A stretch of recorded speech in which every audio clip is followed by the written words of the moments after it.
Você está sintonizado no Stories.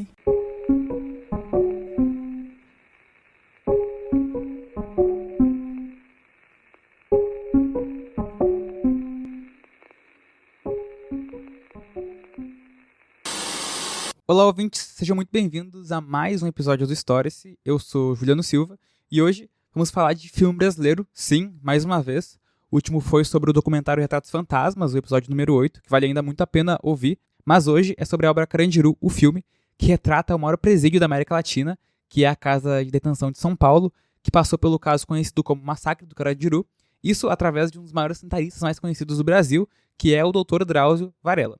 Então, para adentrar na história sombria do Estado brasileiro e criticar o sistema carcerário, ao meu lado está Júlia Bart. E aí, gente, muito bom falar sobre esse tema tão importante para nossa sociedade, tanto na época que aconteceu o massacre, também como hoje em dia, com a violência policial crescendo cada vez mais no Brasil. No final dos anos 80, um trabalho de prevenção à AIDS entre a população carcerária me levou à Casa de Detenção de São Paulo, o Carandiru. Quem quiser que venha, que eu acabo com a raça de qualquer um aqui. 7.000 homens. Eles são os donos da cadeira. Isso aqui só não explode porque eles não querem. Presos às suas leis. Ainda tá faltando a faca da minha cozinha. Ou devolve, ou morre um preso por dia.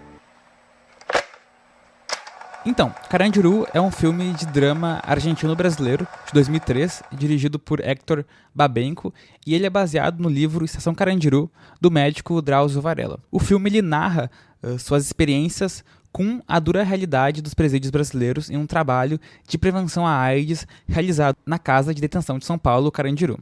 O filme ele conta algumas das histórias dos detentos do presídio, e a história do filme ele culmina, com um massacre de 1992 ocorrido no mesmo local, onde 111 prisioneiros foram mortos, 102 pela polícia. O próprio presídio foi usado para a realização de algumas cenas antes de ser demolido em 2002, um ano antes do lançamento do filme. É interessante porque o Babenco, que é o diretor, ele até chega a usar um realismo muito inspirado no que é o cinema novo, no que foi o cinema novo, trazendo um pouco à tona isso. Acho que é interessante também que essa leva de retomada do cinema brasileiro vem muito também a partir do Cidade de Deus. Não sei se tu tem alguma impressão sobre isso, mas ele traz muito algo do Cidade de Deus que é como o cinema brasileiro retomasse também a cena. Até sobre essa questão de ser bem realista, o filme ele é bastante parecido com o livro, assim. E aí eu acho que aqui também é um ponto positivo, porque realmente são as memórias do Drauzio, falando em relação ao que aconteceu no presídio. E também falando sobre a missão dele ali, de tentar educar os presidiários em relação ao HIV. Mas além de ser um filme bastante realista, eu também acho que ele tem uma pegada narrativa muito forte, porque ele dá muita ênfase para as histórias dos presidiários, que são histórias que estão também no livro, Então, eu acho que tem ali um trabalho muito forte de, por um lado, realmente trazer a questão principal, que foi o massacre, e evidenciar como isso aconteceu, e por outro também contar histórias reais, de pessoas reais, Então, eu acho que o filme ele é muito feliz quando ele faz essa mistura de narrativas, assim.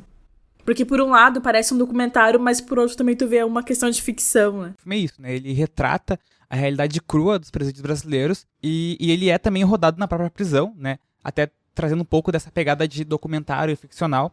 E ele usa também muitos prisioneiros reais como atores, e devido a esse foco em retratar a realidade, além das inspirações vindas das memórias do livro do Drauzio Varella, o Carandiru ele pode ser descrito como um docudrama ou como um testemunho dos prisioneiros do local. E ainda, em novembro de 2015, o filme ele entrou na lista feita pela Associação Brasileira de Críticos de Cinema, a Abracine, dos 100 melhores filmes brasileiros de todos os tempos. Só também uma questão sobre o filme, uma questão mais de dados, assim, foram 12 milhões de reais de orçamento para a realização do filme.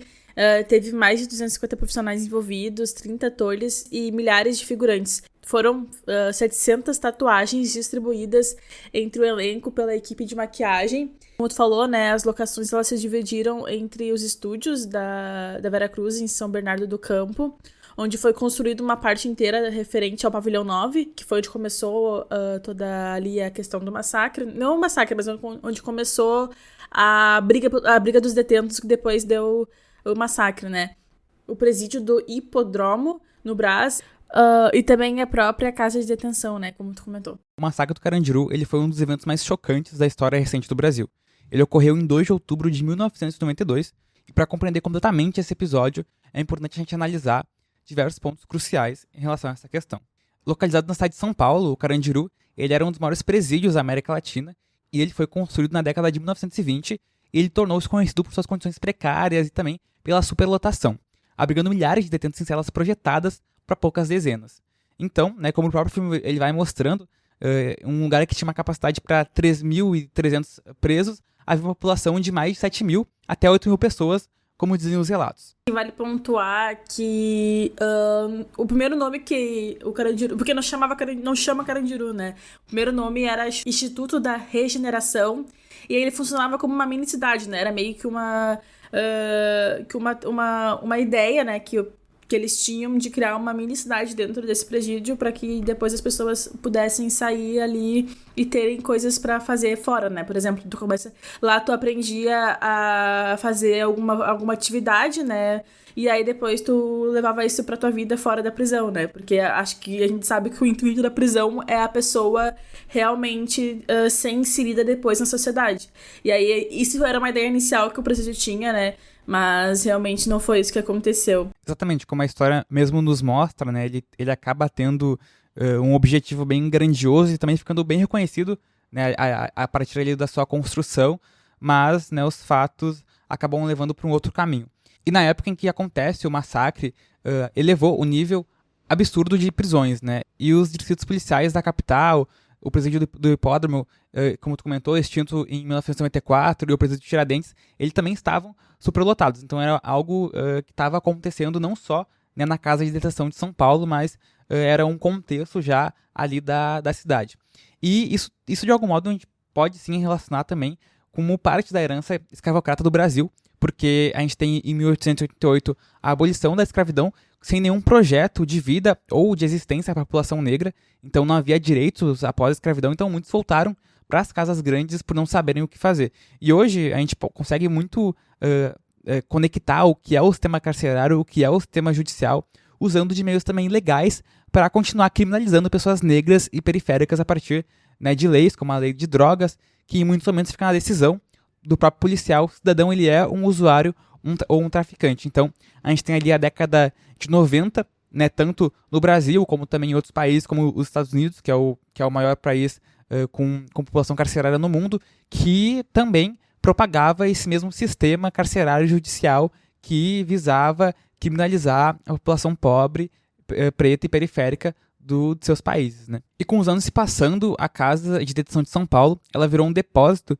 de presos, e aí, com o tempo, cada governador que entrava mandava construir mais um pavilhão, e assim ia reformando os que estavam se deteriorando, e com a chegada da década de 1960, foram entregues mais 4 pavilhões nesse processo de construção, né, onde mudava o governador e aí eles faziam mais um pavilhão, e também, né, isso auxiliou no processo da superlotação do presídio, né, até o massacre. Pois é que parece que não tinha comentando um pouco sobre isso também, eu acho que parece que não tinha um projeto real depois que começou a superlotação, né, do presídio.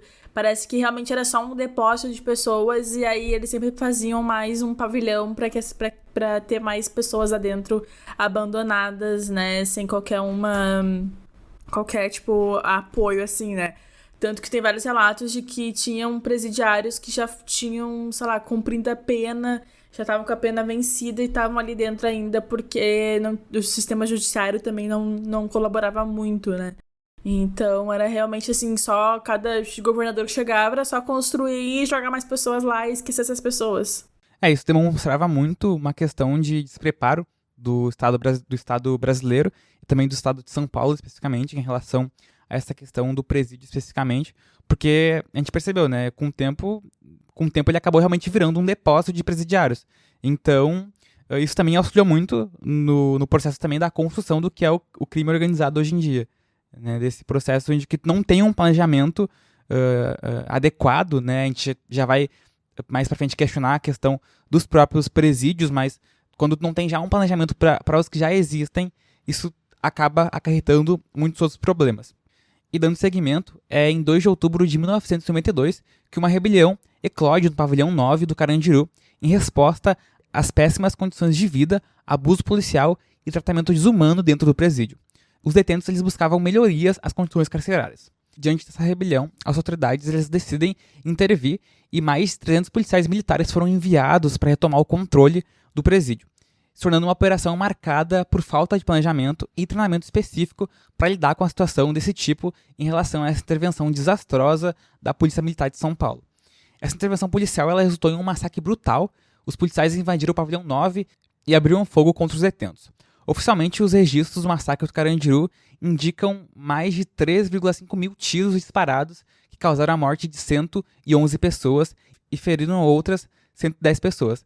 Relatos ainda rebatem, né, a possibilidade de terem sido mais de 250 mortos. Né? Os próprios presidiários que estavam na situação e sobreviveram, eles relatam que, né, o dado de 111 não seria, né, oficialmente, não seria oficial, mas que teria mais mortos. Né? Então isso ainda é bem plausível nesse sentido.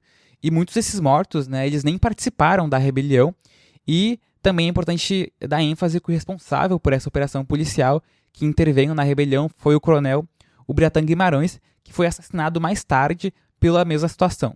Só essa questão do coronel, eu acho que é importante a gente falar também que depois que ele foi morto, picharam no muro dele a que se faz, a que se paga, né? Uma bela, né, como em resposta ao que ele causou no presídio.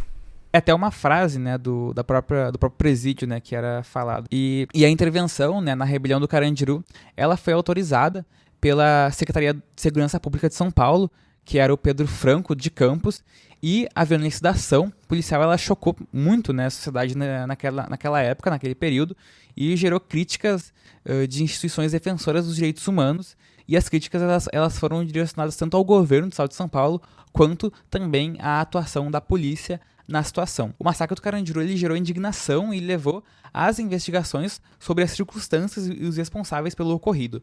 Em 2001, mais de 9 anos após o massacre, 74 policiais militares foram condenados pelas mortes dos detentos, mas as penas elas foram posteriormente anuladas. Então, após 30 anos das discussões judiciais, nenhum agente até o momento envolvido no crime foi realmente preso. E o caso Carandiru, ele levantou diversos debates sobre a violência policial e as condições, né, que o sistema prisional brasileiro se encontrava. Além disso, ele evidenciou a necessidade urgente de reformas estruturais no sistema carcerário para evitar essas tragédias que acontecessem no futuro. Então, o massacre do Carandiru ele permanece como uma cicatriz na história do Brasil, uma história sombria, nos lembrando das profundas falhas que o nosso sistema prisional e da urgência de buscar soluções mais humanas e eficazes para lidar com as questões relacionadas à criminalidade e à punição.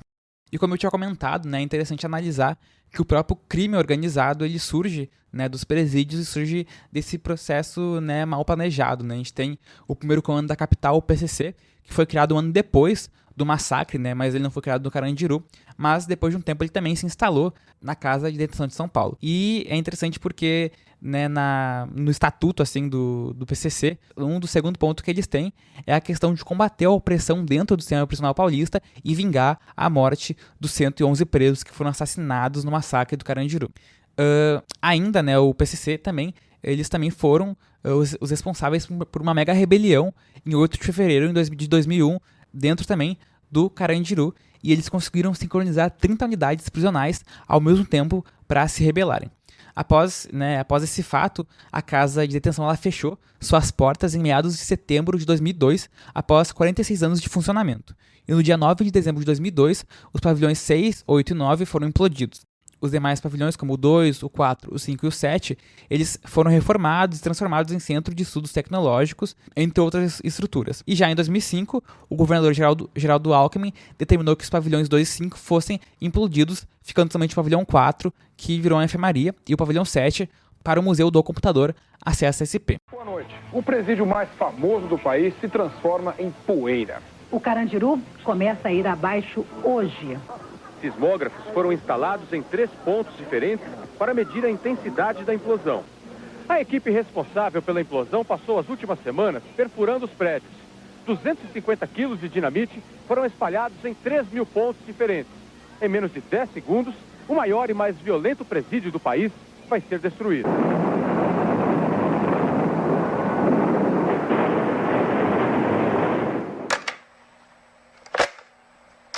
Certo, agora acho que a gente pode se aprofundar um pouco como é que o diretor, o Hector Babenco, ele faz essa reprodução, essa representação do que foi o massacre do Carandiru, né, e também o que foi a narrativa e as histórias dos presos, né, a partir, né, do livro do Drauzio Varela, que é a Estação Carandiru.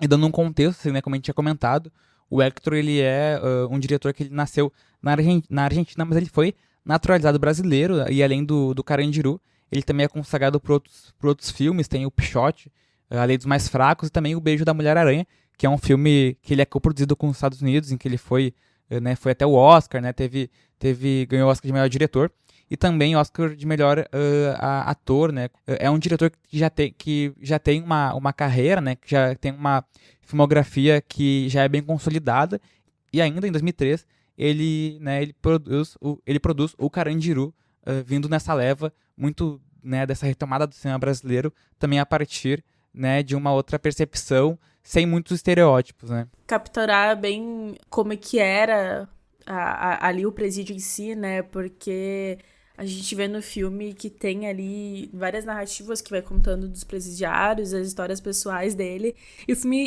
parece muito realmente assim, como se fosse várias histórias, e aí várias histórias que habitam o Carandiru, né?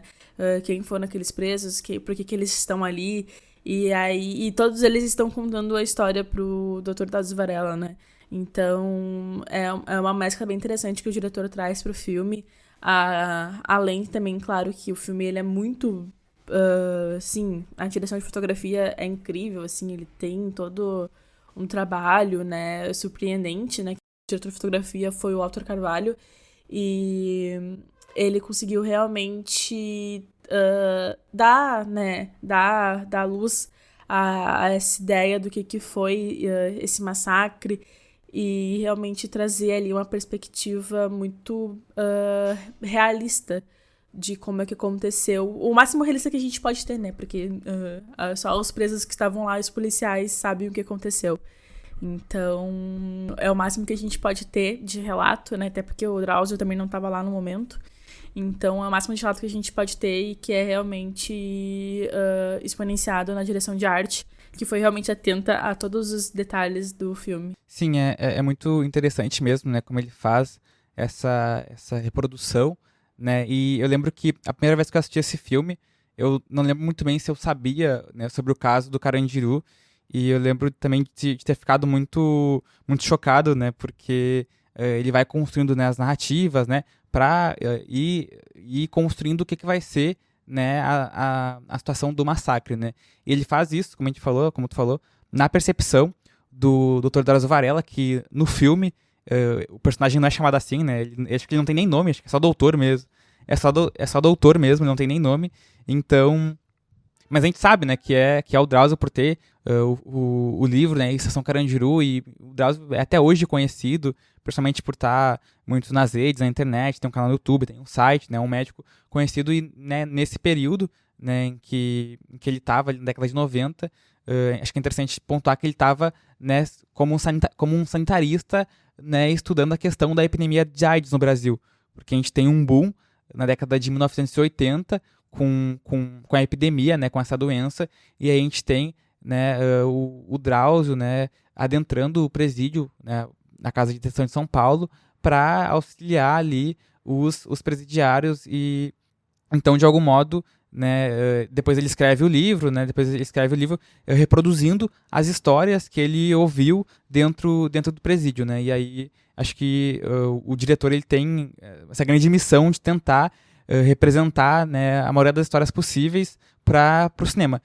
A gente sabe que algumas histórias elas não foram todas contadas diretamente, né, no filme, teve algumas adaptações, teve algumas mudanças, que também geraram algumas críticas em relação à obra. E eu acho que sobre a figura do Drauzio no filme, e tanto na questão do Carandiru em si, né, ela é muito importante, porque ele foi voluntário, né, nessa missão ali de tratar os presidiários que estavam... Na real, nem pra tratar, né, era pra entender como é que tava a questão da AIDS dentro do presídio, porque não tinha nenhuma informação, assim, nenhuma informação chegava nesse lugar, as pessoas, elas não sabiam muito bem como é que se transmitia, não sabia também qual era o tratamento, não sabia nada, assim, em relação à AIDS, só sabiam que ela existia, né? E por muito tempo também a AIDS foi uma doença marginalizada e cheia de preconceitos. Então, eu acho que o papel ali dele também era de desmitificar essa doença e realmente, assim, apresentar soluções para aqueles presidiários. E aí ele foi muito feliz também quando ele trouxe numa linguagem que os presidiários iriam entender. Porque até isso são questões assim que não mostram no filme, né? Porque o filme também tem um curto período ali.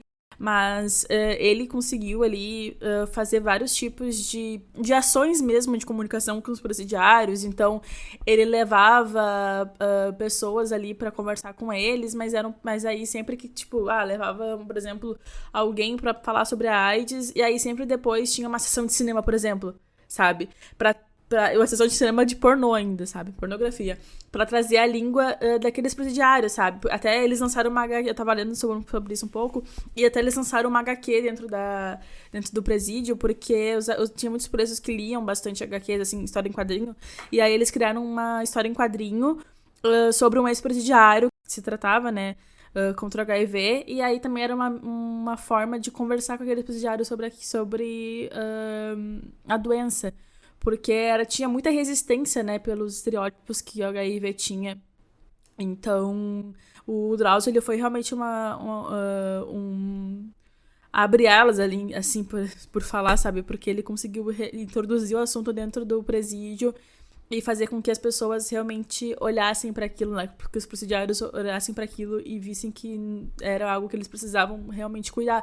Porque até não afetava somente eles, mas também, por exemplo, as mulheres dele, né? Porque nos dias que tinham visitas íntimas, né?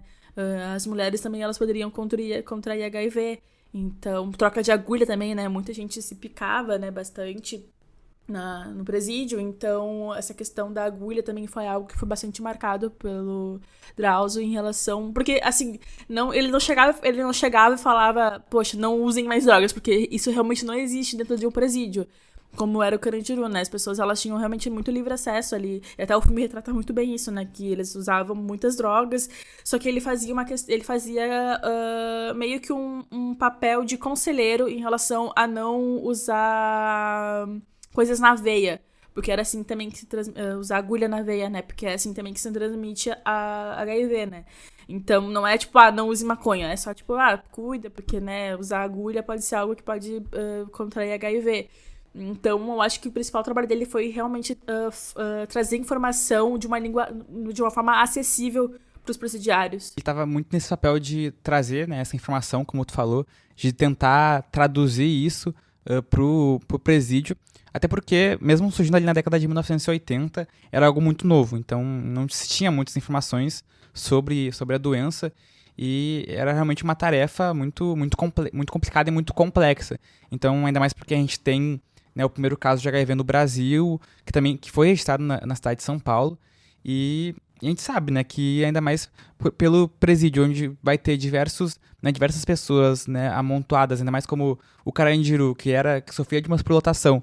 É certo que as pessoas teriam contato, né, que teriam relações, que teriam, né, diversas relações e contatos com eles mesmos, com os presidiários, e ali também era um principal ponto para estar, né, fomentando a AIDS, assim, né, e a doença, e ainda mais com a questão das drogas. E eu acho que o filme ele tenta representar isso, né, tenta representar, né, o doutor, né, o Drauzio, né, nesse papel de conversar com os presidiários, de ouvir, e muitas vezes os presidiários saber a história deles, a realidade deles, para tentar conversar com eles e não simplesmente chegar, né, colocando a goela abaixo o que eles tinham que fazer ou não. Então acho que esse ponto que tu falou é muito interessante, da questão de como ele reage tanto à história dos presidiários em relação aos seus casos específicos, mas também a questão do uso de drogas, né, porque por estar no presídio, tu tá ali muito mais facilmente tendo contato tanto com o crime organizado, que a gente já comentou, droga e com doença e com os diversos problemas que a gente já sofre, né, na questão de saneamento, né, muito precário, ainda mais, acho que o filme também ele representa muito isso, ainda mais por ter cenas gravadas no próprio Carandiru, outras cenas em locais fictícios, né, representando o presídio, mas, né, a gente percebe a precariedade do espaço, a precariedade do local, né, por esse processo de não ter um planejamento e também de exploração. E aí até nessa questão, o próprio filme retrata muito bem como o presídio estava em degradação.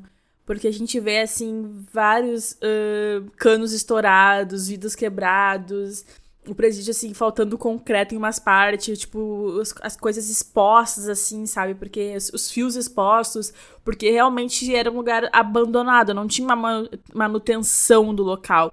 Apesar de que realmente, assim, tinha uma limpeza pelos próprios presos, mas a infraestrutura dos prédios estavam totalmente abandonadas. Então era um local realmente de muita doença fácil, assim, muito rato, muito barata, muito realmente esses bichos que transmitem doença, sabe? E aí também assim, um pouco sobre a questão das alas, que acho que a gente tem que falar. Como o filme também retrata muito bem isso, que eu acho que é uma parte legal de trazer, que cada pavilhão tinha algum tipo de preso, assim, por exemplo, tinha um pavilhão que era as pessoas que eram juradas de mortes, tinha um pavilhão que eram as pessoas LGBTQIA+, tinha um pavilhão que eram as pessoas que eram religiosas, né, e aí tinha um pavilhão, assim, que eles focam bastante no filme, que são os amarelos, né, que eram as pessoas que foram juradas de morte dentro do Carandiru. E era um local que tinha muita tuberculose. Então o Drauzio até conta também que ele entrou nesse local ali, viu as pessoas, e de cada 10 pessoas que tinham dentro da cela, 8 tinham tuberculose. Então eram essas doenças que se alastravam muito rápido e realmente precisava de um trabalho de saneamento muito forte dentro do presídio para que aquelas pessoas tivessem um mínimo de acesso à saúde, né, possível. E aí eu acho que muito também a rebelião vem disso, porque depois quando a gente pode falar também, né, sobre a questão, porque ninguém sabe, porque é meio que um mito, assim, ninguém sabe muito bem como é que aconteceu a rebelião, até porque o filme também evidencia muito isso nos relatos, porque parece que foi por causa do futebol, mas aí parece que foi também uma briga entre 2 presidiários, uma briga entre alas, então não é muito certo sobre o que foi o motivo da rebelião. Mas depois, né, que começou, enfim, se virou realmente uma questão de direitos humanos, né, e de reivindicar melhorias dentro da prisão para os presos. Além da própria questão da AIDS, como tu comentou, a gente tinha, né, a tuberculose, a sarna, então não era só uma doença especificamente, né, a gente tinha essa epidemia, mas diversos outros problemas. Eu acho interessante que tu comentou a questão do setor, né, do setor amarelo, que é apresentado ali no início do filme, né, onde está o diretor do presídio, né, mostrando o espaço do Carandiru para ele, e é interessante que nesse espaço, né, tinha os estupradores, os assassinos, tudo que era ali que realmente iria, de algum modo, né, ser jurado de morte por ter cometido um crime, né, assim, mais cruel, assim, visto pelos presidiários, né? Então, é interessante porque eles eram chamados de amarelos pela questão de que eles ficavam sem luz do sol, né? Então, era um setor, era um pavilhão em que não havia luz do sol. Então, as janelas ficavam fechadas e eles ficavam no escuro, e isso fazia com que a pele deles adquirisse uma coloração amarela. Então, originando esse apelido que o setor tinha. E, além desse setor, tem um setor bem interessante que eu acabei tendo contato pesquisando mesmo sobre o assunto, e não é algo que é tão, né, representado, acho que no filme, talvez só na cena de casamento da Lady Di, né, que a gente pode ir comentando depois sobre os núcleos, mas tem o setor que é a Rua das Flores, que era um andar inteiro no Carandiru, que reunia todos os travestis e homossexuais, né, que era um grupo também extremamente respeitado, né, entre os presidiários da casa de detenção de São Paulo, né? Então, elas eram conhecidas como as meninas, então, elas andavam armadas, com facas, e então era o mesmo processo, assim, como em outros pavilhões, né? Quando tinha briga, né, eles, né, brigavam, quando tinha que fazer alguma coisa, elas faziam. Então, era um pavilhão, era o pavilhão 5, e era um pavilhão muito populoso, e também dizem que era o pavilhão mais perigoso, né, do Carandiru como inteiro. Então a gente tem essa divisão desses setores, né, desses pavilhões,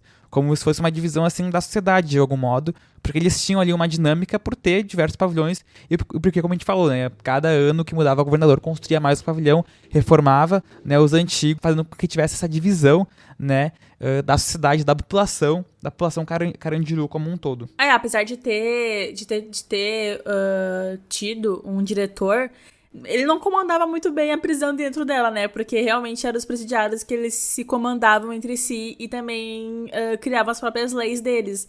Então, o filme ele retrata muito isso, de trazer ali personagens que eram mais vistos ali no pavilhão deles e eles comandavam aquele pavilhão. E aí, se tinha alguma briga, se tinha alguma questão, eles resolviam sempre entre eles, nunca trazendo não trazendo a figura do diretor ou a figura do carcereiro, era sempre uma questão resolvida muito bem entre eles. Vem muito nessa visão de que eles eram realmente muito abandonados, assim, não tinha políticas públicas para eles, eram pouquíssimas, então eles tinham que se virar com o que eles possuíam. Então eles vendiam próprias coisas que eles ganhavam das famílias, né, que traziam, por exemplo, maço de cigarro, alguma coisa, sei lá, um livro, uma coisa assim. Então, eles sempre vendiam ali dentro, né, e faziam essa questão de comércio também dentro deles, e até comida, porque a comida do presídio era péssima do Carandiru. Eles próprios requentavam a comida para que ela ficasse com mais sabor, porque a comida do presídio não tinha nenhum sabor. Então eles refaziam esse retrabalho assim e vendiam. Então tudo ali era realmente uma questão assim de comércio e de como eles lidavam com os outros. Até no personagem do Lázaro Ramos, Ezequiel, que ele acaba devendo para os outros presidiários e ele tem que ir para essa ala amarela, porque senão ele ia ser morto. Então, é muito realmente assim, eles criavam as próprias leis e faziam elas valerem. Exato, eles tinham já um mecanismo de existência, de subsistência, né? Tanto a questão da alimentação, do comércio, e também eles tinham, de algum modo, as suas próprias leis, né? Então, como tu falou, até o próprio diretor, ele fala, né? Quem manda aqui é os próprios presidiários. E realmente isso, quando tem uma população de presidiários que vai ali de 7 mil a 8 mil, que dá quase muito mais que alguns municípios, assim, municípios menores, então realmente é uma grande população de presidiários concentrados em apenas um local. Então ali tem a fomentação de diversas questões como essa que tu comentou. E eu acho interessante, né, que ao longo do filme, né, o Hector ele vai usando, né, dos flashbacks, né, das histórias dos presos para contar as narrativas de cada um, né, isso que vem a partir do livro, que traz as histórias. E é interessante ter uma cena muito, muito, muito memorável pra mim, que é a questão que é a primeira visitação acho que é a primeira visitação do doutor, né, no presídio, e, né, quando ele tá saindo ali da cela, perguntam se ele vai voltar, né, então aí a gente tem, né, a reflexão ali do personagem em relação à situação, porque ele conhece o presídio, ele conhece, né, como é que funciona o presídio, como é que funciona toda a logística do presídio, e ainda ele é questionado se ele vai voltar ou não, né? E além dessa questão da própria história, assim, você contar a parte dos flashbacks, eu vi que tem muitas críticas em relação à obra, né, dela não conseguir ter uma centralização, né? Porque a gente percebe, são muitos núcleos, né? Muitas histórias, muitas narrativas, e que de algum modo serve para contar, para também dar uma humanizada, né, na história dos presos, na história dos personagens, mas ela acaba não seguindo muito, né, uma história central. Então, eu acabei lendo, né, tantas críticas positivas quanto negativas, e trazem muito essa questão, né, de muitas vezes não conseguir desenvolver em cada núcleo, em cada história. Não sei o que tu acha sobre. Mas sinceramente, eu acho que não faz falta essa questão de desenvolver, porque a gente já... Assim, se tu não se toca de um filme como esse, tu tá morto por dentro. Sinceramente. Porque, assim, cara, olha como essas pessoas... ok, a gente não tá julgando aqui crimes, a gente tá julgando seres humanos que estão em situações abaixo dos direitos humanos, sabe? Então, olha como essas pessoas viviam dentro daquele lugar, sabe? Olha como elas eram tratadas.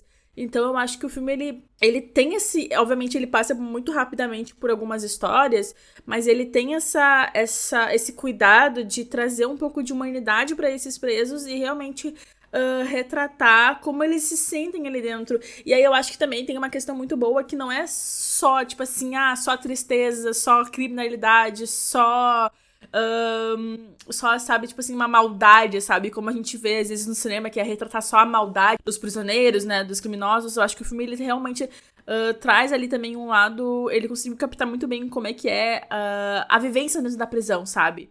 Do tipo assim, as pessoas, elas não estão tristes. Ela, obviamente, tem uma situação ali acontecendo péssima, mas elas conseguem ali dentro ali tirar algumas alegrias da vida, sabe? Então, tipo assim, tem um campeonato de futebol, tem uma apresentação de música lá com a Rita Cadillac. Então, eu acho que o filme, ele não precisa se aprofundar tanto pra tu conseguir sentir um mínimo de empatia por uma história que é parte do Brasil, sabe? Parte do que a gente conhece como Brasil hoje em dia. Porque eu acho que não tem ninguém que não conheça a história do Carandiru. E aí o filme, ele vem mais pra somar, sabe? Ele não precisa ser uma coisa, tipo assim, pra tu ter todas as informações possíveis sobre o que aconteceu. Acho que até nesse sentido vale muito, né? Tanto a leitura da Estação Carandiru, também juntamente da obra, né, cinematográfica, assim.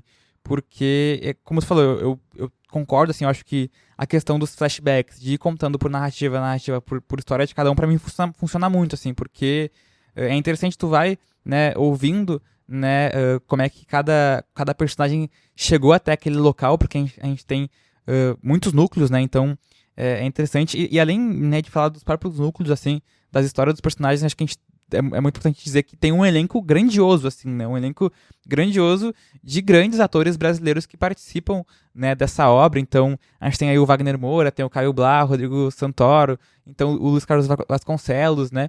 Também tem o Milton Gonçalves, que fez o filme A Rainha Diaba, que ele representa a Madame Satã. Uma grande exposição de qualidade, assim, da atuação, né, brasileira, né? Então, e também não vou esquecer também do Lázaro Ramos e, enfim, diversos outros atores que fazem parte desse elenco, né, pra estar construindo, assim, essa obra. Então, diversos atores ali tentando espaço, né, então a gente tem diversas narrativas e também atores muito incríveis, assim, que roubam a cena em muitos momentos. Então, uma das cenas que eu mais gosto do filme é a cena em que o Milton Gonçalves, o personagem dele, que é o Chico, que vai embora do presídio antes de acontecer o massacre, que o doutor pergunta pra ele qual que era a história dele, e ele fala, tipo, não vou te contar outra mentira. Tipo, assim, tu quer ouvir outra mentira? Porque, assim, tem muito essa questão. Obviamente, a gente tá vendo relatos. Só que aqueles presos, eles não são personagens confiáveis, né? Então, tipo assim, a gente não pode acreditar 100% no que eles estão falando, porque todo mundo... E até o filme meio que brinca com isso, né? Falando que todo mundo que tá ali fala que é inocente, né? Então... Aí o personagem do Milton Gonçalves também conta isso, assim. Eu não vou te falar mais uma mentira, porque aquelas pessoas ali, elas podem estar realmente tentando só se safar do que elas cometeram. E aí eu acho que o filme também é muito feliz quando ele faz essas pegadas, assim, sabe? De trazer um pouco de humor pra uma história que já é bastante triste por si só. Além de ser as próprias representações dos presos contando essas histórias. Então a gente tem, né, o livro, a partir do livro a gente tem o Drauzio, né, escrevendo e narrando o que os presos contaram pra ele. Então a gente sabe que vai ser sempre a partir da percepção daquele próprio personagem da vida real ou no filme que vivenciou aquele acontecimento.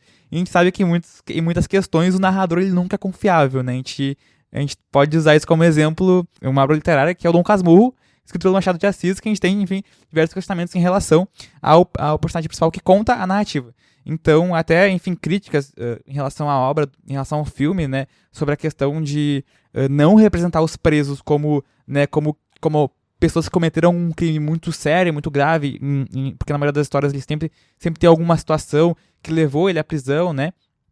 Mas isso vem muito da própria questão dos presos estarem contando essas histórias. Então eles vão contar essas histórias com viés e também é um processo de humanizar, né, a história desses personagens, desses presos, né, dessas pessoas que foram, né, que são pessoas reais de algum modo e estão, né, e caíram nesse sistema, né, que acaba colocando dentro da prisão. Então, né, o próprio ponto de criticar, né, essa história desses presos já acaba por aí no sentido de que é eles mesmos contando essas narrativas. Sim, exato. É a visão deles sobre o que aconteceu com eles, assim. Se a gente fosse fazer um filme sobre a visão dos policiais que invadiram o Carandiru, Então não teria nenhum morto, né? Então, assim, até o Drauzio, ele depois escreveu um outro livro que é chamado Carcereiros, que é sobre a vida dos carcereiros, né?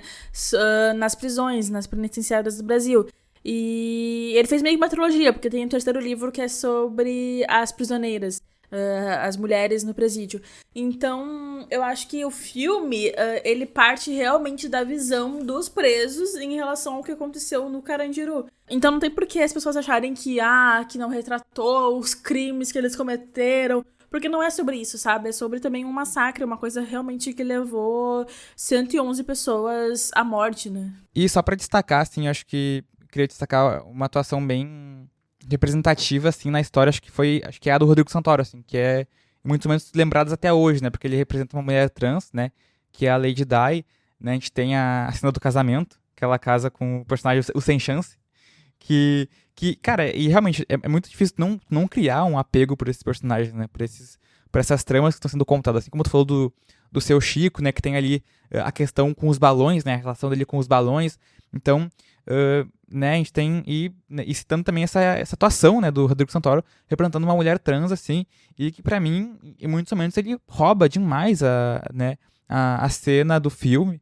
Então, além dele, a gente tem o Ezequiel, como tu falou, que é o Lázaro Ramos, né, então, e também acho que eu queria muito comentar sobre também a própria participação do Sabotage, né, na história, porque, né, eu acabei reassistindo esse filme pela segunda vez, né, já tinha sido a primeira, e foi muito marcante, sim, de novo, ver o Sabotagem em cena, porque foi um rapper, né, o seu nome real é Mauro Matheus dos Santos, né, ele é um rapper que nasceu, ele nasceu em 1973, e depois ele foi assassinado em 2003, né, então é um rapper, né, é uma personalidade, assim, também da história do Brasil, que se foi muito cedo.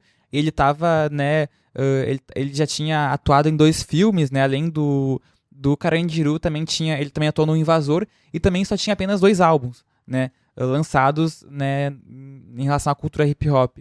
Então, é uma grande perda, assim, também pra nossa história, assim, como uma grande personalidade, e é muito marcante ainda ver, né, ele no filme, ele representando ali. Então, acho que são atuações e participações marcantes, assim, que a obra traz, né, além das próprias questões cinematográficas. Sou viciado e traficante. No meu negócio, se o cara não paga, eu não posso pegar o que vendi pra ele. O desgraçado já fumou, já cheirou. Vai saber. Pego tudo que ele tiver, chefão.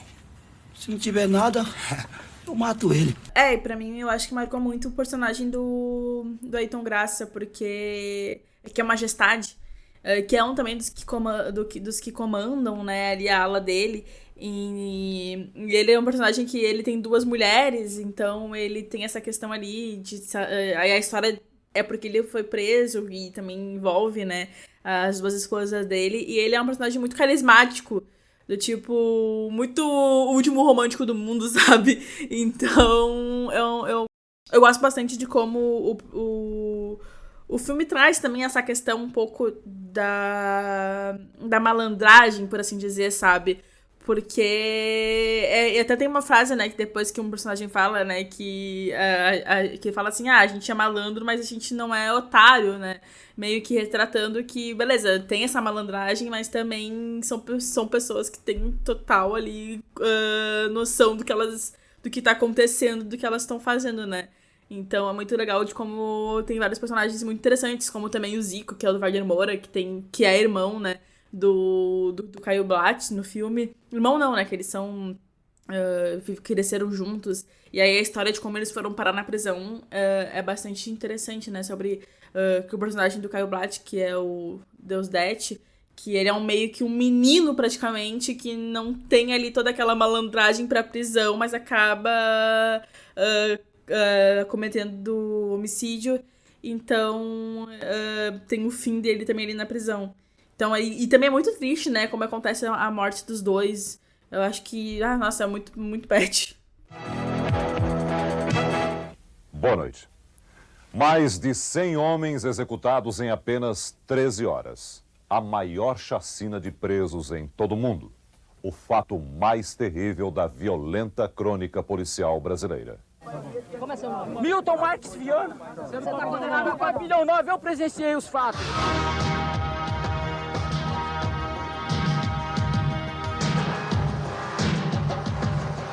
Totalmente nu, com a mão na cabeça, fomos mortos. Execução sumária. Eles mataram dentro. E retomando, né, até que tu tinha comentado, assim, deixando uma brecha, da questão de que o filme ele vai, né, construindo, né, a partir das narrativas, a gente vai se relacionando com os personagens, a gente vai, né, tendo um contato com eles até a gente chegar ao ápice da obra, né, porque de algum modo, né, o Babenco tá nos preparando para o que vai acontecer, e se a gente sabe esse fato, esse acontecimento, a gente já também tá preparado psicologicamente para ver o filme e saber que vai acontecer, né, o massacre do Carandiru, né, ele tá construindo isso. E como tu tinha comentado, né, há diversas questões de como teria iniciado, né, o filme ele representa né, o início de uma partida de futebol, né, que é uma competição de futebol, mas ainda há muitas brechas assim, de como poderia ter iniciado, né, a possível, né, essa questão da rebelião dos presos dentro do presídio, assim. E só destacando assim, em relação a essa cena, eu acho muito interessante como é que ela é apresentada, porque, né, eles estão ali se organizando para realizar uma competição de futebol dentro do presídio, e aí toca o hino do Brasil, né, então, e aí tem aquele plano aberto, assim, dos presidiários, além de outras partes do filme que também aparecem, esses planos abertos, e essas partes que aparecem, elas me deixam muito, assim, reflexivo, quando eu vejo, assim, mostrando, assim, né, a população de presos, assim, e, né, eles estão ali na cena da partida de futebol, eles estão ali cantando o hino, todo mundo junto, assim, numa relação também de coletividade, né? Mas essas cenas elas me deixam muito reflexivo por ver ali também, né, uma parte da população que está encarcerada, né? Eles estão, né, honrando de algum modo o próprio país, cantando o hino, fazendo uma competição de futebol, e às vezes muito me vem o que difere, né? Essas pessoas, né, essas personalidades que estão ali naquela situação dentro do sistema carcerário, né, de outras pessoas que não estão, né, que não cometeram crimes, ou que cometem crimes e não são punidas do mesmo modo, né, então, até crimes piores, às vezes, em algumas situações. Então, eu não sei o que tu acha muito dessa situação, mas eu fiquei muito reflexivo, assim, com esses planos. Eu acho interessante como ele apresenta esses planos abertos, né, mostrando, tipo, todos os presidiários. Como eu falei, tem uma direção de fotografia muito boa o filme, ele realmente, assim, tem ali umas cenas que são cenas reflexivas, né? Tipo, a parte da igreja ali, trazendo também os religiosos, de como eles encaram toda o cárcere, de como eles veem, né? Toda a situação deles. A cena também, como tu falou, do hino nacional. Até a parte que o doutor vai embora, que ele passa por vários lençóis brancos, assim, né? Meio que mostrando que... Porque depois dessa cena a gente tem um massacre, daí a gente tem todo ali aquele sangue escorrendo das escadas, e aí aquela água branca passando pra limpar, né? Como se fosse a mão do sistema ali passando, né? Pra limpar tudo que aconteceu ali naquele local. E a gente tem cenas muito interessantes e que realmente tem um trabalho de arte bastante forte. E aí, quando começou essa cena do futebol, né, e a gente sabe o que vai vir depois, automaticamente me veio na cabeça a música do Racionais, do Jorge Detento, né, que a parte que ele fala era a brecha que o sistema queria, avisa o ML, chegou o grande dia. Então, assim, porque tu sabe o que vai vir depois daquilo ali, e aí tu sabe o quanto aquilo ali vai realmente depois pautar toda o assunto, né, de cárcere no Brasil e de violência policial também. De moleque primário, era a brecha que o sistema queria. Aviso IML, chegou o grande dia. Depende do sim ou não de um só homem que prefere ser neutro pelo telefone. Caviar e champanhe, Florifoil, Mussacre, se for da minha mãe. Cachorros assassinos, gás lacrimogênio, quem mata mais Adão ganha medalha de prêmio. O ser humano é descartável no Brasil, como modos usado ao bombril, cadeia, guarda o que o sistema... Essa música ela é muito emblemática mesmo, né, Diário de um Detento, porque além de descrever, né, a vida dos detentos no Carandiru, e ela acaba, de algum modo, também espalhando o que foi a situação, né, de algum modo divulgando, né, o que foi, e também denunciando o que foi o massacre. Acho que é só interessante pontuar que ela foi escrita tanto pelo Mano Brown quanto pelo Josemir Prado, que é o Jocenir. Ele foi um ex-presidiário do Carandiru, mas ele foi um presidiário que foi preso após o massacre, né? Mas, né, ele relatando, né, como é que foi a experiência dele também, estando nessa mesma situação dos presos que passaram, né, por essa questão do massacre, assim. E eu acho que essa construção, né, da obra até chegar a esse final, assim, que a gente já conhece, a gente sabe o que vai acontecer. E pra mim, assim, sempre, como eu já sabia, né, da situação, é sempre muito doloroso, às vezes, tu ver, né, tu vê o que vai ser representado em cena, né, tu vê o que vai acontecer. Porque ali, né, na construção da cena, a gente tem, né, o doutor indo embora, né, o próprio Drauzio, ele teve uma entrevista que eu vi em que ele fala que ele foi embora ali por meio-dia, 1h da tarde. E aí, a partir das 2h acontece, né, o massacre e a chacina. Então, a gente vê ali a cena do doutor indo embora, né, e esse preparo do que vai acontecer, assim. Então, pra mim, é sempre muito pesado rever, né, essa parte do filme, né, porque a gente tá muito apegado aos personagens nesse momento, a gente tá muito apegado às suas histórias, às suas narrativas, e muito mesmo, como eu até comentei, né, tem as críticas da questão de desenvolvimento, acho que eu até veria muito mais sobre eles, né, leria muito mais sobre, né, o que eles vivenciaram, né, o próprio Drauzio fala que ele ficava horas e horas, assim, e se ele ficasse ali no presídio, né, né, as pessoas continuariam contando e contando histórias, e parecia que, né, um personagem ali, parece que ele viveu mais de uma vida, assim, né, de tanta história, de tanto que ele tem pra contar, assim, e pra compartilhar, né, tanto com o doutor, assim, e pra narrativa do filme. Então, é muito pesado, assim, mas, né, a gente chega, né, essa conclusão que é o massacre, né, e, enfim, e aí a gente tem essa questão da rebelião após essa partida de futebol, mas ainda há algumas brechas em relação a essa questão, se foi uma outra briga, né, o próprio filme mostra, né, uma outra briga, né, ali entre os presidiários que estavam estendendo roupa, né, e também uma briga dentro do local do presídio. Então, a gente tem ali o final da competição, a gente tem um vencedor. Então, assim, pode ter diversas situações que desencadearam, né, a rebelião dos presos, assim.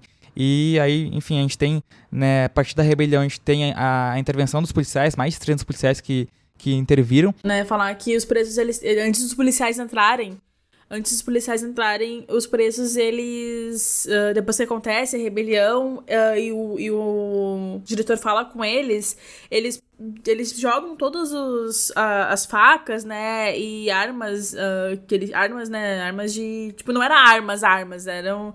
Não era fuzil, essas coisas assim, eram realmente pedaços de madeira, pedaços de faca, coisas assim. A intervenção policial, ela não poderia ter... Ela, tipo... nem deveria ter acontecido, basicamente, porque quando o diretor fala com eles, isso fica bem claro no filme, pede pra eles se renderem, pra eles entrarem pras celas, eles fazem, a maioria faz aquilo, sabe? Eles jogam todas as armas deles fora, né? Jogam tudo lá pra baixo e começam a estiar a bandeira branca, porque eles sabem, eles não são burros. Eles sabiam que se a polícia entrasse lá, não ia ter salvação, sabe? A PM ia matar todo mundo. Eles sabem como é que o sistema funciona. E aí é realmente uma brecha, né? Porque, tipo assim, poxa, esses caras, eles não têm nenhuma arma. Eles não têm como se proteger da polícia. E aí os caras vão lá e invadem mesmo assim. E aí tem essa questão de que a polícia falou que ela foi atacada. Meu, como é que uma pessoa sem nenhuma arma vai atacar, entendeu? Então é realmente assim, a polícia foi pra matar.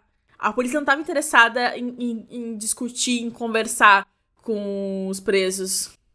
Eles não conseguem fazer uma negociação, né, entre o diretor do presídio e os presos, né, então a gente tem essa cena e essa invasão, né, de mais de 300 policiais que entraram, né, nos presídios, como tu falou, realmente para matar, né, e realmente usaram isso como uma brecha, né, o choque usou como uma brecha, né, a polícia militar, né, de São Paulo usou como brecha para entrar dentro do presídio e assassinar, assim, sem nenhum problema, assim, sabe, então foi realmente um massacre, uma chacina que, né, grande responsabilidade do Estado brasileiro, do Estado de São Paulo, né, em relação a essa questão.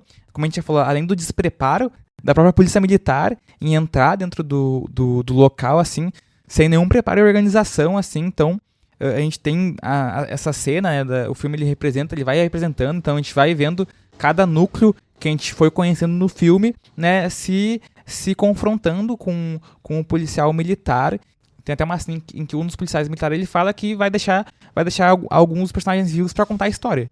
Então, a gente tem algo escrachado do que aconteceu. O que aconteceu foi um massacre, foi uma chacina, né, contra os presidiários, porque, né, a gente sabe, o presídio já estava uma superlotação. Então, né, o Estado de São Paulo não queria intervir, não queria, né, resolver o problema humanamente, né, a partir de políticas, a partir de uma organização, de um planejamento, a partir de dar o direito básico, né, para um cidadão que é um cidadão de algum modo, né, que está ali sem sua liberdade, mas é um cidadão, né, então a gente tem realmente isso, que é um massacre, né. E aí no filme também mostra essas cenas da polícia fazendo muito também por uma questão de maldade, assim. Tipo assim, eles que nem a parte do Ezequiel que a gente comentou, que é o Lázaro Ramos, que eles deixam o policial deixa ele vivo, mas aí volta e mata ele. Sabe? É realmente assim, de maldade, porque eles consideram aquelas pessoas como indigentes, como pessoas que não têm nenhuma serventia pro Estado. E a polícia realmente, assim, sabe? Era E aí depois, né, quando acontece todo o massacre, que aí foi. E aí, né, a polícia manda todo mundo sair das celas, sair sem roupa, e tirar roupa e sair, né, ir pro pátio. Não acabou por ali as agressões, né? Porque depois disso os presos sofreram, tipo, vários ataques, né? De chute, de soco, de cachorro. Tinha cachorro lá também, né? Então, assim, eles levaram mordidas de cachorro, foram espancados pelos policiais.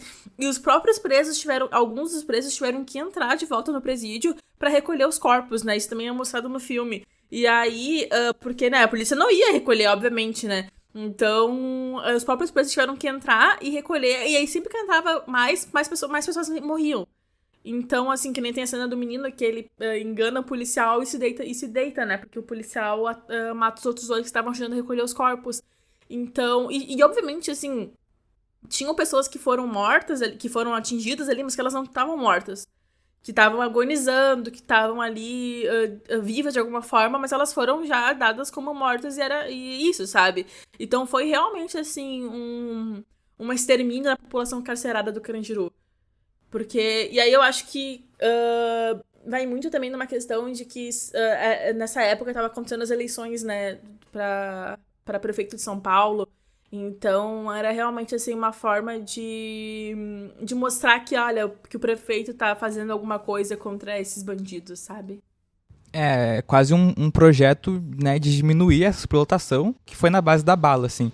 E eu acho que é muito interessante que o próprio filme, como a gente já comentou, ele traz essa pegada da questão também ser um pouco documental, né? Acho que é mais um filme brasileiro que a gente traz aí, que tem essa pegada de tratar um pouco a história do Brasil em um nível documental, porque é interessante que nessas cenas né, do massacre a gente tem tanto cenas ficcionais quanto cenas de imagens documentais reais da situação. Então, por isso que é muito chocante, né, ver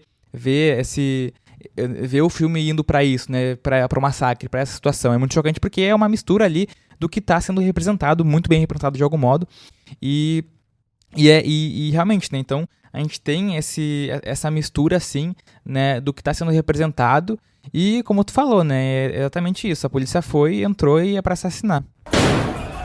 Quem tá vivo, tirão? Sai pelado! Aqui dentro ninguém é culpado. Nós viemos aqui para assumir o nosso cara. Culpa tem remédio, doutor? Se tivesse, todo mundo ia querer. A melhor coisa na cadeia é sair dela.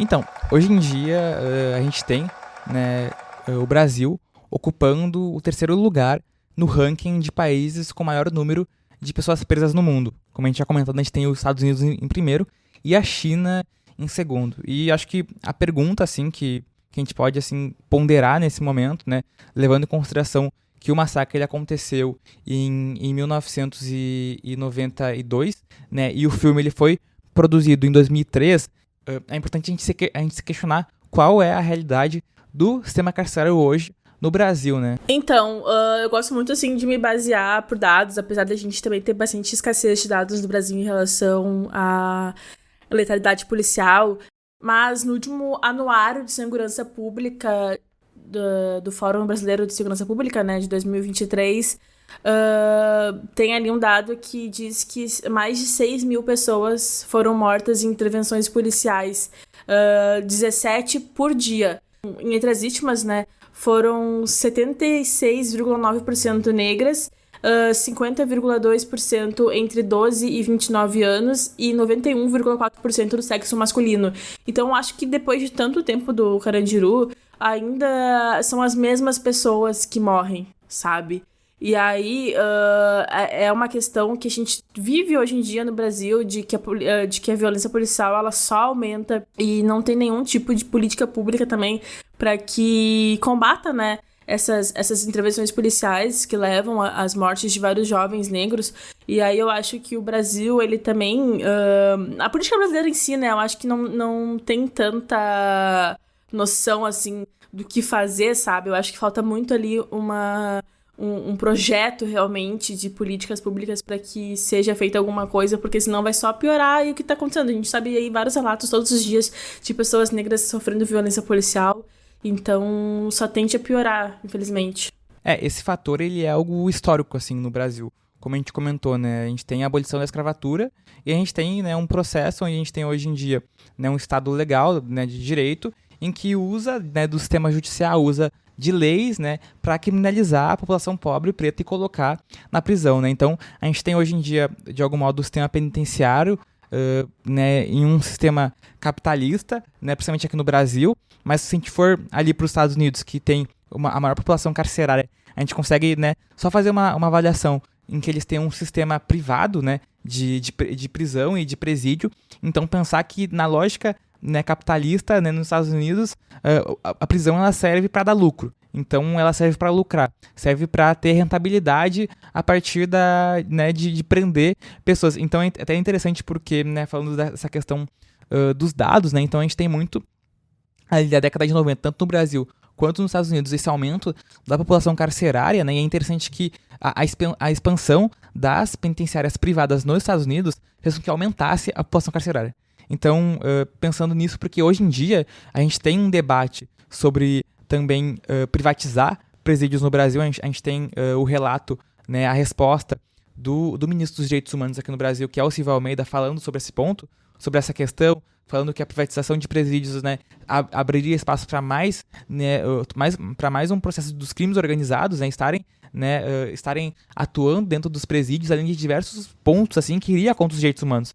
Porque imagina tu pensar que a lógica de um presídio que é privado, né, é lucrar em cima do preso. Então, significa que tem que ter uma cota de presos específicos ali por ano para estar mantendo essa prisão. Então, a gente tem diversos fatores, assim, né, a gente tem esse debate da questão da privatização, né, vindo para o Brasil, né, sendo de algum modo, né, com projetos de investimentos em relação a essa questão, mas ao mesmo tempo a gente só vê a nossa realidade sem os presídios privados, a gente vê uma realidade que usa uma política, né, judicial, usa uma política do sistema para continuar prendendo a população preta e pobre, né, colocar dentro, né, da prisão, né, encarcerando essa população. A gente tem diversos casos de encarceramento em massa no Brasil, a partir também de 2010. Então, 2013 também foi um grande fator para ter diversos encarceramentos em massa.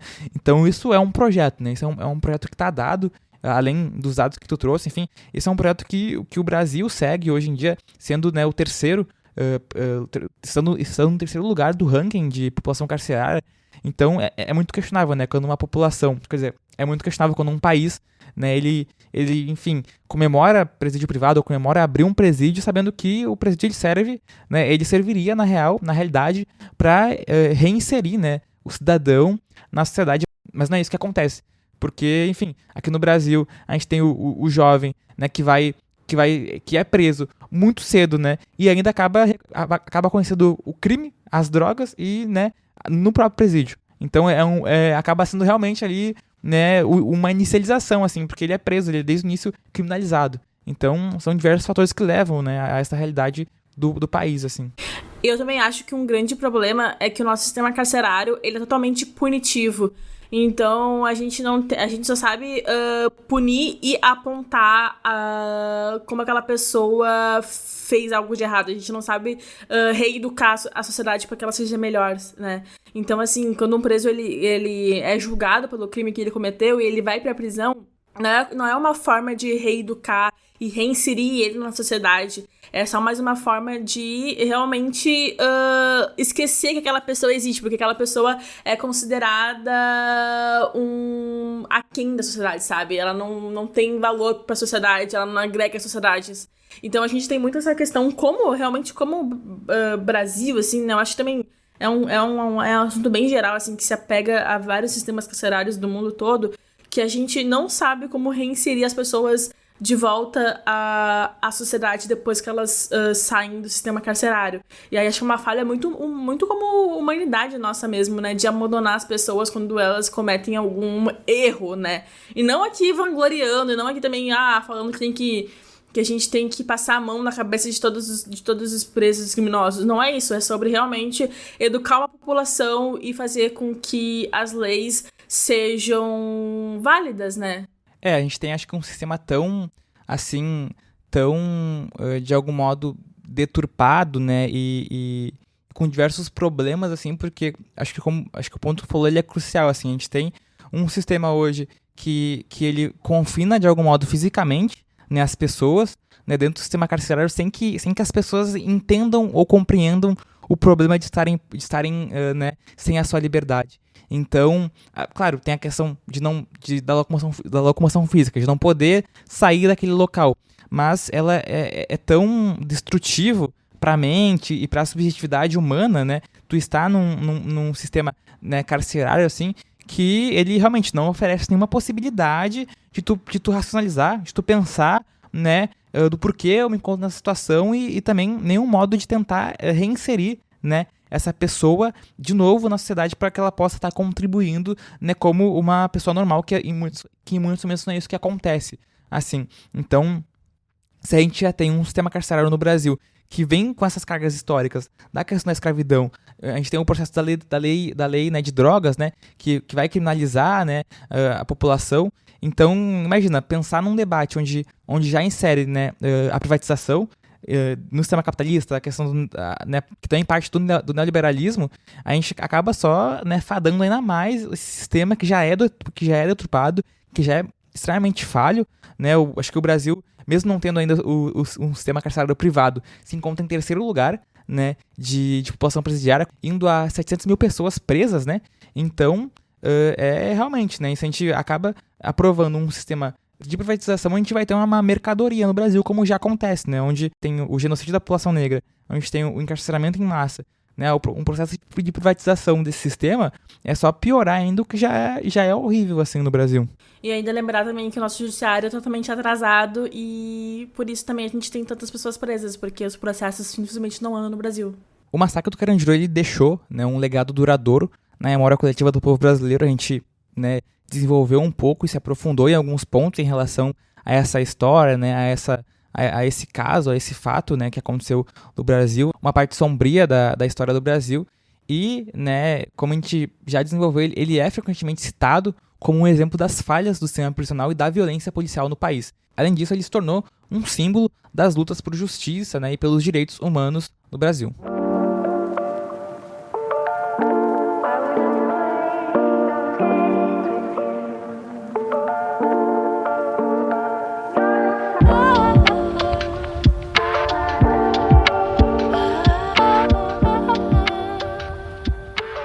A gente chegou ao final de mais um episódio, trazendo um pouco dessa carga histórica do que foi o Massacre do Carandiru e também analisando, né, a obra, o Carandiru filme. Claro que é um tema mais pesado, mais delicado, assim, e a gente também vai trazer outros temas mais leves, mais tranquilos, que, né, para tentar dar essa mediada, né, para não ser só temas pesados, porque a gente sabe que tem muitos temas que às vezes é difícil de se aprofundar, é difícil de comentar, mas é muito importante, ainda mais no contexto em que a gente se encontra, né, no momento. E lembrando, como sempre, né, o Stories, ele é um podcast independente, então é muito importante o apoio de vocês. Isso mesmo, então sigam a gente nas redes sociais, @Stories_cast. Isso também não esquece de seguir, né, no Spotify, ativar o sininho para receber também as notificações, porque ali também é um dos nossos principais canais, assim, de estar, né, levando o podcast para vocês, além de outros agregadores de podcast. É isso, até logo. Até mais.